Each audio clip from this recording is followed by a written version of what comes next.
abakristo ba Lion 2026. inama ikubiye mu ijambo rimwe, gukomeza gukizwa. Gukomeza gukizwa. Kabiri, gukunda gukora. Iyo ukunda gukizwa ugakunda gukora, ibintu byose bigenda neza. Yakiriye. Iyo mbwiye umuntu ngo Imana igusetse, mba nkwifuriza ko Imana igukorera igitangaza kidasanzwe, cya kindi abantu bahebye bazi yuko kitakubaho utacyakira. Iyo nawe ucyakiriye uraseka. Babere umwaka wo gushyirwa hejuru. Imana izahira imirimo y'amaboko yanyu, kandi Imana ni ukuri izabasetsa. Nashimwe Bishop. Yesu ahabwe icyubahiro. Amakuru Ndashima Imana. Twasimbutse twinjira 2026. Akamwenyu ni kose. Tunezerewe Imana. Kubera Imana. Ubu abantu badukurikira ku iki kiganiro tugiranye ni ikiganiro gitangira umwaka. Mbese twavuga ko ari ikintu kizwiho kubakurikirana Lion, ku bakristo ba Lion ni ibintu bamenyereye ko hari ubutumwa ubagenera, cyangwa se ko hari ijambo nawe nk'umushumba mukuru wa Lion Mountain Church ubaha. Mbere na mbere ndagira ngo tukwakire muri iryo jambo wanabateguriye kugira ngo tutangire tunagire n'icyo tubasaba, n'icyo tubabwira, n'icyo tubagezaho mu byahise 2025. Turakwakiriye umuyobozi. Murakoze cyane, reka tubanze Imana. Yego. Data wa twese mwiza, mu izina rya Yesu Kristo turagushimiye. Uri Imana yacu bwite, uri Data wa twese mwiza. Tugushimiye ko wabanye natwe mu mwaka watambutse wa 2025. Tugushimiye ko tugeze mu mwaka wa 2026 tukiri bazima.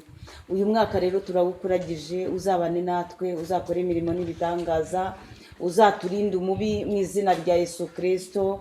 Uwiteka Imana, uzumve gusenga kw'abari kuri imbere, bagusenga ku manywa na nijoro, abakwiringira mu izina rya Yesu Kristo.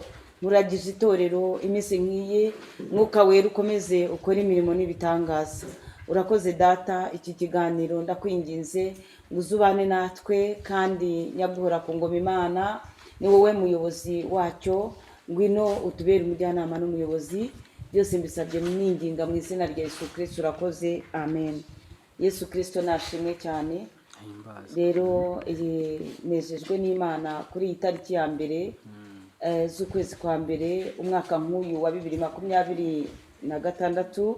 Mbanje gusuhuza abakristo b'itorero Lion Mountain Church mu Rwanda, aho bari hose ku migabane itandukanye y'isi, abari Katari, abari muri Canada, abari muri Amerika, abari muri China, abaho muri hose ndabasuhuje mu izina rya Yesu Kristo. Umwami Imana akomeza abane namwe kandi abanezeze. Uyu mwaka rero twinjiyemo ni umwaka nk'itorero Lion Mountain Church mu Rwanda, ni umwaka twise izina ryo gushyirwa hejuru n'Uwiteka. Ni umwaka Uwiteka Imana yaduhishuriye ko imbaraga z'Imana zizadushyira hejuru. Kubizeye Imana, kubari imbere y'Imana, Imana izabana natwe, Imana izadudubiza umugisha mu byo tuzagerageza gukora byose. Twifashishije icyanditswe cyera cyo muri Yesaya ibice 40, umurongo wa 31, handitse ngo ariko abategereza Uwiteka bazasubizwamo imbaraga, intege nshya, bazatumbagira mu kirere, bagurukishe amababa nk'ibisiga. Imana ishimwe. Baziruka be kunanirwa, bazagenda be gucogora. Imana nihabwe icyubahiro. Iryo ni ryo jambo ryacu ry'umwaka nk'itorero Lion Mountain Church mu Rwanda. Ni ryo jambo tuzagenderaho uyu mwaka. Ni ijambo ry'uko Uwiteka atwemereye yuko abazategereza Uwiteka bazagenda basubizwamo intege, bazasubizwamo imbaraga. Byumvikane ko haba igihe cyo kugabanukirwa, haba igihe cyo gucogora, ucogozwa n'ubuzima, ucogozwa se n'ibigeragezo, ariko imana hari ikintu twemereye, haleluya, iravuze ngo abategereza uwiteka bazasubizwamo intege nshya. Ni ukuvuga ngo bazagenda bahabwa ubuzima bushya, imana izabakorera renouvellement. Bivuga ngo hahandi abantu babonaga yuko wowe byarangiye, imana izongera ikubyutse igusubizemo izindi mbaraga. Imana nishimwe cyane. Ijambo ry'Imana rikomeje ritubwira ngo bazatumbagira mu kirere, bagurukisha amababa nk'ibisiga. Imana ishimwe. Hari igisiga cyitwa kagoma, ni igisiga kigira imbaraga nyinshi cyane. Ni igisiga kidasanzwe, kijya kiguruka kikarenga ikirere cya mbere, cya kabiri kigatumbagira, kikaba cyagera n'aho twebwe bari hano ku isi tutakireba. Rero uwiteka iyo yavuze ngo muzatumbagira, tuzatumbagira tugurukisha amababa nk'igisiga, ni imbaraga z'Imana. Amababa ni imbaraga z'Imana. Imana izatanga imbaraga ku buryo abakristo bari muri iri jambo bizeye Imana izabavana mu buzima bumwe ikabageza ahandi. Uzagerageza gukora, uwiteka asukemo umugisha. Uzakora planification y'agaproje runaka, uwiteka Imana abitumbagize adudubizemo umugisha. Uzacuruza, uwiteka Imana atumbagiza asukemo umugisha. Uzajya kwigura umunyeshuri, uwiteka Imana atumbagiza asukemo umugisha, hamwe no kwiga neza no gukora amayetide neza, uwiteka gutumbagiza. Imana ishimwe, ubone reisite neza cyane. Uyu ni umugisha twemerewe n'uwiteka Imana. Azadutumbagiza ngo mu kirere, ni mu kirere, ikirere ushaka kugeramo, ikirere cy'ubutsinzi, uwiteka Imana azakigutumbagiza akikugezemo. Kandi ngo baziruka be kunanirwa, bazagenda be gucogora. Bivuga ngo Imana itwemereye uburinzi kandi twemereye kuduha imbaraga. Hahandi wari bucogore, Imana izaguha imbaraga, ntabwo uzacogora.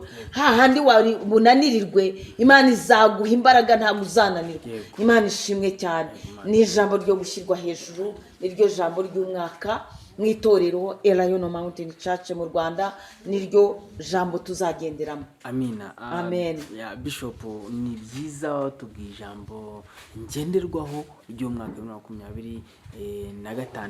Ni ijambo, iryo jambo riteguye ute, cyangwa se kuki iryo jambo ryo wamwahisemo? Tuba tuyobowe n'umwuka wera w'Imana. Kubera ko iyo umukozi w'Imana uba uhora usoma ijambo ry'Imana, kandi uba ufite amateme menshi cyane. Ariko uyu mwaka wa 2026 ni umwaka wo gushyirwa hejuru n'uwiteka Imana Nyiringabo. Yego, turanyuzwe kandi riradufashije. Ndakeka n'abakristo bandi ryabafasha kandi bazabyumva neza. Reka tuve ku ijambo ry'umwaka, niko twaryita.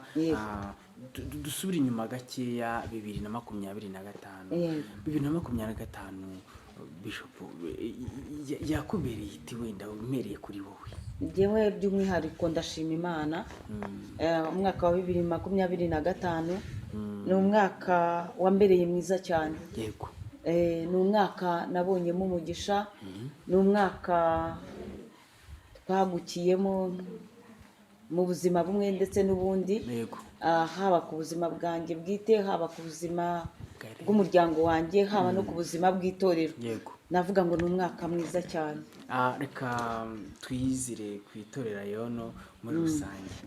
Ndagira ngo buriya mu buzima hari uburyo habaho navuga storyline y'umuntu, story life y'umuntu, cyangwa se y'ibintu runaka. Ni akahe kantu kadasanzwe muri Elayono kakunejeje? Imana ishimwe cyane. Cyangwa se kuri wowe? Imana iguha umugisha. Uyu mwaka wa 2025 Imana yakoze surprise mu itorero Elayono. Niwo mwaka twashingiye, twagize ubukwe bwinshi, binezeza umutima wanjye. Bwinshi bishatse kuvuga iki? Iyo mvuze bwinshi nuko buba burenze umubare twari dusanzwe w'ubukwe twari dusanzwe dukora.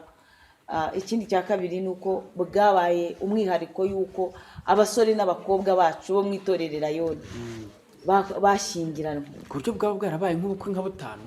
Oya, bwageze mu bukwe 10. 10. Yego, byaranejeje. iryo banga ni ugusenga tu, ni ibanga ryo gusenga, riva mu gusenga.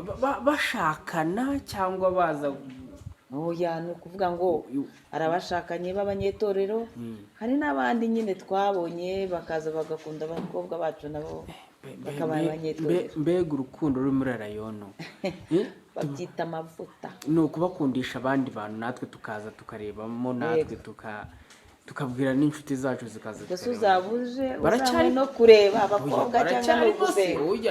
Oya, inshuti bacu baze barambagizemo bashizemo se. ntabwo ari ibyo ngibyo, ntabwo ibyo ngibyo ari byo tuhagenderaho.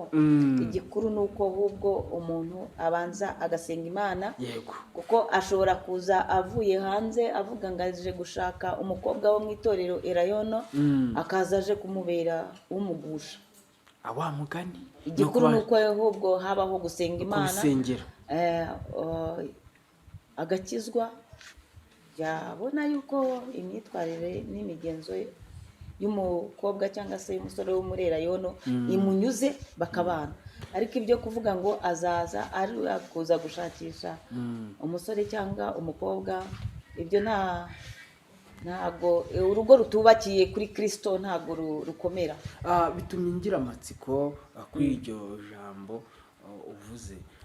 Iyo umusore aturutse hanze bikagaragara ko atari umunyetorero cyangwa umukristo bahanga muri Elayono, cyangwa se umukobwa, umusore akava muri Elayono akakuzanira umukobwa bakaza gushyingirana muri Elayono, ni ikihe kintu cyangwa se ni wowe ubyitwaramo turukumva uba wakiriye umuntu mushya nk'uko wabivuze? Ese nk'uko wabivuze ntabwo ashobora kuza ukarushaho kumugusha? Ibyo ngibyo bibaho kuko twebwe turi abakristo, turi abanyedini. Yego.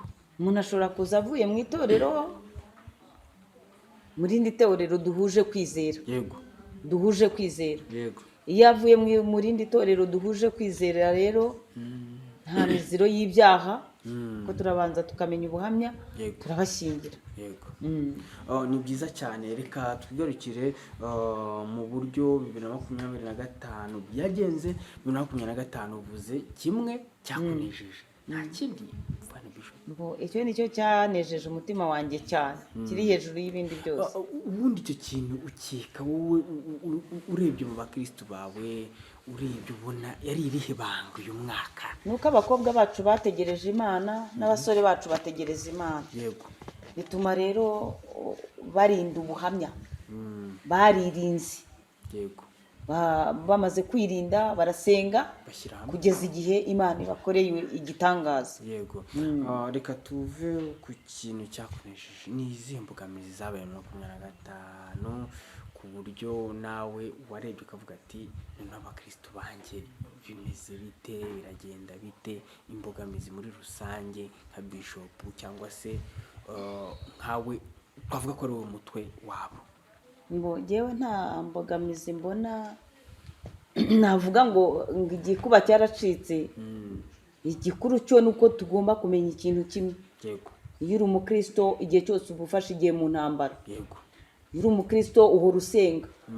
Iyo uri umukristo Satani aba akurwanya. Yego. Rero ntiwavuga ngo habaye ikintu kidasanzwe. Iyo uri umukristo igihe cyose uba uzi ko ushobora guhura n'ikigeragezo ugasenga Imana. Yego. Rero sinavuga ngo igikuba cyaracitse iki n'iki. Igihe cyose duhora ku rugamba dusenga Imana kuko tuzi ko Satani atadukunda. Tuvuge ko muri Elayono nta kintu cyaje ushatse kwataka nk'itorero cyangwa njye nakubwiye ngo umukristo igihe cyose aba ari ku rugamba. Yego. No kuvuga ngo 2025 igihe cyose tuba turwana intambara yo kwizera Imana. Yego. Nta muhanga muri uru rugendo. Yego. Ikindi cya kabiri nta kigeragezo kiza kitari rusange. Yego. Bivuze ngo kirere hari umuhanzi nkunda cyane Tisiye. Yego. Yaravuze ngo reka kwifata nk'umusirikare utabarutse. Yego. Kandi ucyambaye imyambaro y'urugamba. Yashatse kuvuga ko na rimwe umukristo agomba kwifata nk'uwarangije intambara. Yego. Igihe cyose wicara usenga, kuko na cya gihe uvuga ngo wasubijwe, satani nibwo azana uburakari bwinshi akongera akakuriza. Yego. Niyo mpamvu rero duhora igihe cyose dusenga Imana, dusenga. Hari umuntu uvuga ati ariko ubundi igihe mwasengeye ntabwo Imana yanyu yumva. Yego. Twebwe Imana iradusubiza, tukongera tugasenga, ikongera igakora n'ibindi. Gahunda ni ugukora amasengesho akomeje. Nibyo Bishop, numva biryoshye ari byiza cyane, ariko ndagira ngo nongere nkubaze, mu bakristo bawe ntabiyongereye si ntababa? Yego, twagize umugisha twahawe n'Imana, umubare w'abakizwa uriyongera. Icyo rero ni ikintu cyiza cyane. Iyo ubonye umubare w'abakizwa wariyongereye, binezeza umutima w'umushumba. Yego. Ni mu byo tuba tureba ubuzima bw'itorero, ureba n'uburyo umubare w'abakizwa wiyongera. Yego. Ni byiza cyane. Iri torero Lion Mountain Church ni itorero rimaze kugira intambwe, niko nabyita, nini, cyangwa se kugira imbaraga nini cyane. Ndagira ngo nk'umushumba mukuru w'itorero Lion Mountain Church, 2025 turi kugana ku musozo, na 2025 tuyitangira, ndagira ngo ubanze go gatoya w'imbaransingire uburyo 2025 iri gutangira na 2025 iri kwirangiza. Ntabwo byasa. Yego. Ibyo ari byo byose 2025 itangira, Yego. uba ufite ibyifuzo utangiranye. Yego. Byaba iby'umurimo w'Imana, byaba ibyawe ku giti cyawe. Nakubwira rero ngo muri bimwe natangiranye 2025 nicyo nashaka, byarashubijwe. Nicyo. Hari byinshi byashubijwe. Yego. Hari n'ibindi ntangiranye uyu mwaka bishya. Icyo nicyo rero nashaka. Urakoze cyane ko ugisubije neza rwose cyane. Rero katwinjirire twandura 2025 irarangiye. Wavuze ko byinshi rwose hajemo ibintu byinshi byiza kandi binejeje n'abakristo, ubona ko bakoze ibintu byiza cyane, barashaka abasore n'abakobwa, ngo nuko n'abuzukuru twaraje turi benshi. Ndagira ngo 2026 usibye wenda se ku ijambo wateguye cyangwa se kuri topic wabahaye, turasha umwaka neza, Kristo bari bahari, babyinnye baturishima, none intego noneho waha, usibye tutarebye wenda se ko ubutumwa watanze, inama waha noneho abakristo ba Lion 2026? Inama ikubiye mu ijambo rimwe, gukomeza gukizwa. Gukomeza gukizwa. Kabiri, gukunda gukora. Iyo ukunda gukizwa ugakunda gukora, ibintu byose bigenda neza. Bishop. Iyo ukunda gukizwa, Yego. uba uri umukristo. Yego. Wo mu mutima pana uw'inyuma. Iyo uri umukristo wo mu mutima, nta muntu ugira icyo upfa nawe. Yego. Iyo uri umukristo wo mu mutima, uririnda. Yego. Iyo uri umukristo wo mu mutima, unezezwa no kumva abagukikije nabo baba abakristo bagira amahoro. Iyo uri umukristo wo mu mutima, uharanira yuko bagenzi bawe nabo babona Imana ndetse bakanatera imbere. Yego. Hanyuma rero iyo uri umukristo wo mu mutima, ntabwo ugira ishyari rya bagenzi bawe bari gutera imbere. Yego. Ntabwo wifuza ibibi kuri mugenzi wawe, ahubwo iyo uri umukristo wo mu mutima, ushakashaka ibyakubaka ubugingo n'ibyakubaka umubiri wawe. Yego. Niyo mpamvu navuze ngo guhora ukizwa, kabiri no gukora. Yego. Iyo uri umukristo ukijijwe kandi ukora, utera imbere, ugateza umuryango imbere n'igihugu muri rusange. Yego. ibyo bintu bikuvana mu kajagari k'amatiku, nta mwanya uba uri bize. yego. Ibyo rero nibyo mba nifuriza abakristo, ubwo buzima bwiza nifuriza abakristo. Nsubiye inyuma gatoya, urabizi mu 2025 hajemo ikibazo mu madini yose cyangwa se mu matorero yose cyo gufunga insengero. Nkawe muyobozi wa Lion Mountain Church, icyo kintu wakimanaginze ute ku buryo unagifatanya no kuba b'abakristo bawe wowe wabagumana noneho hakagira n'abandi bazi, kuko mu nsengero zindi urebye usanga zimwe bamwe baraketse intege abakristo, abandi nyine usanga wakimanaginze ute mu magambo makeya kugira ngo usigarane baba Seritifika zabo abarangije biga umwaka umwe, bahugurwa umwaka umwe. Ni ikintu cyiza cyane nacyo itorero ryagezeho, kandi bamwe babona akazi, yego, abandi ubu ngubu babasha kwikorera. wakibagiwe ukumva ko nacyo ni ishimwe, ni ikintu cyiza cyane, ni ikintu cyiza cyane. 2026 turayitangiye, tuyigezemo, none bakakanya muri rusange ni iki nkawe nk'umushumba noneho ugiye gukora ku buryo ibya bindi bitagenze neza bigenda neza mu mwaka? Intego yacu nyamukuru ni ivugabutumwa. Yego. Ese hano abantu basenga ryari cyangwa se? Dusenga kuwa kabiri twirirwamo, no kuwa gatanu nimugoroba tugira umugoroba wo gutabaza Imana. Yego. Abantu bafite ibyifuzo bitandukanye kuwa gatanu baba bari hano. Yego. N'abandi kuwa kabiri baba basenga Imana, tugasenga no ku cyumweru. Yego.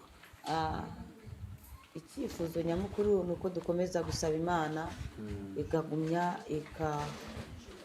ikongera umubare w'abakizwa. Yego.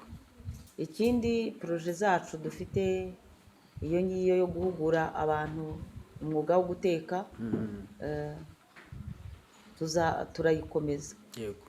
Tuzakomeza duhugura abantu batandukanye baturutse ahantu hatandukanye. Yego. Ntabwo ari abanyetorero gusa.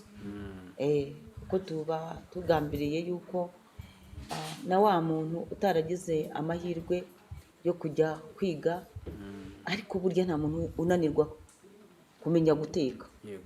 Ahubwo uburyo bwo kubiteka, bwo gutegura amafunguro, nibwo tugenda tubahuguramo, ndetse no kubigisha kuba bakora ibyo kurya biba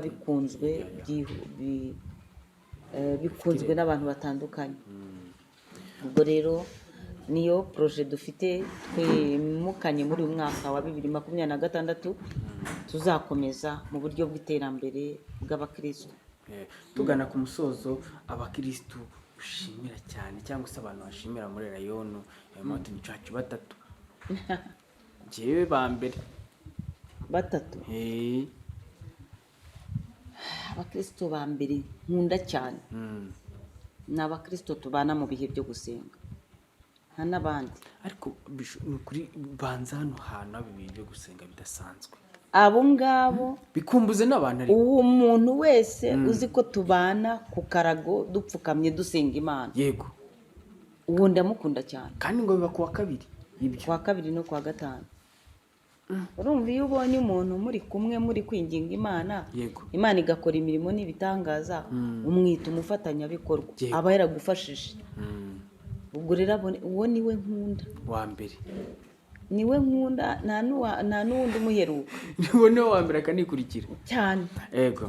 None wowe ubutumwa utanga kugana ku musozo, cyangwa se abantu washaka ubutumwa byaba ari ubutumwa ntanga dusoza no kwifuriza abadukurikiye umwaka mushya muhire wa 2026. Nkababwira ngo uzababere umwaka wo gushyirwa hejuru. Yego. Imana izahira imirimo y'amaboko yanyu, kandi Imana ni ukuri izabasetse. Njya mvuga ngo Imana igusetse. Yego. Sara yasekejwe n'Imana. Yego. kubera igitangaza kidasanzwe Yego. yari yakiriye. Yego. Iyo mbwiye umuntu ngo Imana igusetse mba nkwifuriza ko Imana igukorera igitangaza kidasanzwe, cya kindi abantu bahebye bazi yuko kitakubaho utacyakira. Yego. Iyo nawe ucyakiriye uraseka ukagenda unikebuka ukanireba utari ubu ni njyewe. Ni ugaseka ukamwenyura ya. Nuko byagendekeye umukecuru Sara, yarasetse. Imana imubwiye ngo umwaka utaha nk'iki gihe uzaba ukikiye umwana w'umuhungu. Imana rero uyu mwaka inshuti zanjye n'abadukurikiye Imana izabasetse. Yego. Imana ibaha umugisha. Reka tugushimire cyane tukubwira ngo nawe ugire umwaka mwiza w'amata n'ubuki. Urakoze. Uzanadutumire mbese tuzaze turya ubunani. Urakoze cyane. Sawa.